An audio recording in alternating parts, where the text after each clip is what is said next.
సంపద సృష్టిస్తానన్న పెద్ద మనిషి గవర్నమెంట్కి రావాల్సిన సంపద తన జోబీలేకి, తన దొంగల ముఠా జోబీలేకి పోతా ఉంది ఆ డబ్బులంతా.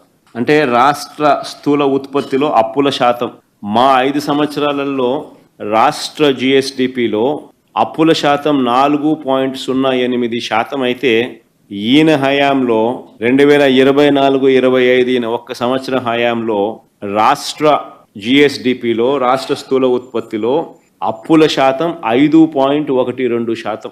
మా హయాంలో రెవెన్యూ డెఫిసిట్ టు జిఎస్డిపి 2.65% ఉంటే 5 సంవత్సరాలు కలిపితే కోవిడ్ లాంటి మహమ్మారి ఉన్నా కూడా, మళ్ళీ ప్రత్యేకంగా చెప్పాలి నేను ఇక్కడ, కోవిడ్ లాంటి మహమ్మారి ఉన్న పరిస్థితుల మధ్య మా పర్ఫార్మెన్స్ ఇది. రెవెన్యూ డెఫిసిట్ టు జిఎస్డిపి మా 5 సంవత్సరాలు కలిపి 3,32,000 కోట్లు మేము అప్పు చేస్తే, ఒకే ఒక్క సంవత్సరం చంద్రబాబు నాయుడు గారు 2024-25 ఒకే ఒక్క సంవత్సరం అంటే ఈ 12 నెలలు తీసుకుంటే, అంటే ఈ 2 నెలలతో కూడా కలుపుకుంటే, అంటే మేము 5 ఏళ్లలో చేసిన అప్పులు ఏకంగా 48.5% అప్పులు ఈయన కేవలం ఈ 12 నెలల ఈయన పాలనలో ఆయన చేసిన అప్పులు.